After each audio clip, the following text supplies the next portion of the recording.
Hello everyone, কেমন আছেন সবাই? আশা করি ভালো আছেন। আজকে আমি বাগান মাছ দিয়ে রান্না করব ইলিশ মাছ। তার জন্য বাগান মাছ কেটে নিয়েছি। দেখুন পাতলা পাতলা করে কেটে নিয়েছি, না হলে সেদ্ধ হতে সময় লাগবে। এবারে আমি মাছে হলুদ দিলাম,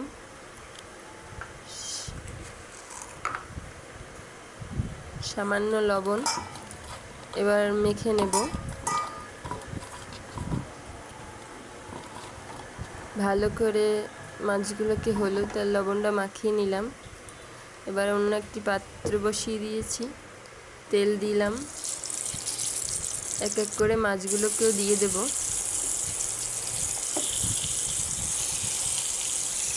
মাছগুলোকে হালকা করে ভেজে নেব। দেখুন সবগুলো দেওয়া হয়ে গেছে।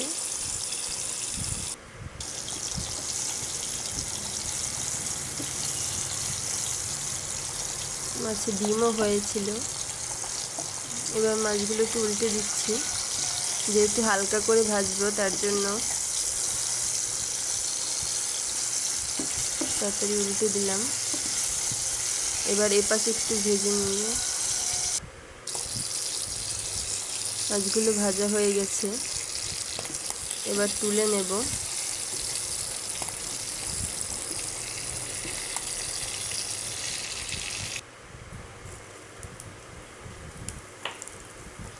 এবার জিরা দিয়ে দিলাম। জিরাগুলোকে হালকা হালকা লাল লাল করে ভেজে নেব। দেখুন ভাজা হয়ে গেছে। এবার হলুদের গুঁড়ো দিয়ে দিচ্ছি,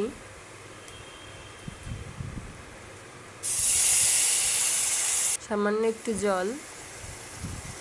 এবার মরিচের গুঁড়ো দিয়ে দিচ্ছি।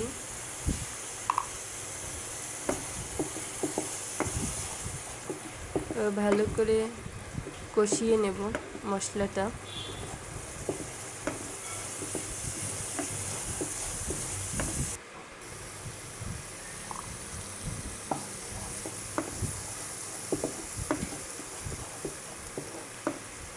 মশলাটা একটু ভালো করে সময় নিয়ে কষাতে হবে। দেখুন উপর থেকে তেল ছেড়ে দিয়েছে। এবার কেটে রাখা বাগান মাছগুলো দিয়ে দিলাম। এবার কষিয়ে নেব।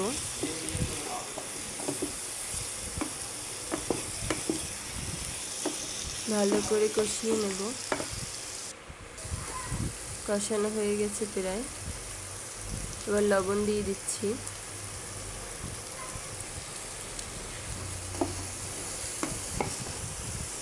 লবণ দিয়ে আবারও একটু নেড়ে চেড়ে নেব।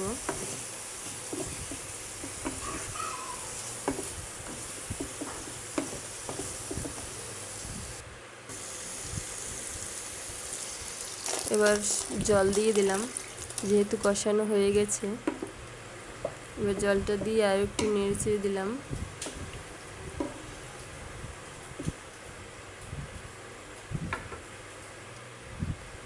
জলটা ফুটে উঠেছে, ঢাকনা দিয়ে দিলাম, যেহেতু কচু সেদ্ধ হতে সময় লাগবে। তো ঢাকনাটা উঠিয়ে আবার একটু নেড়ে চেড়ে নিলাম।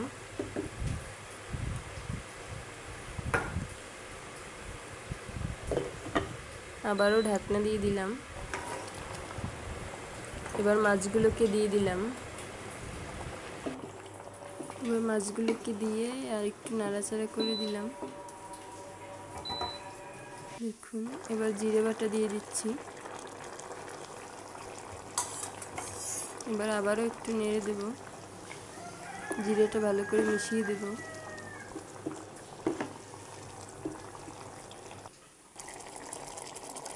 দেখুন প্রায় হয়ে এসেছে।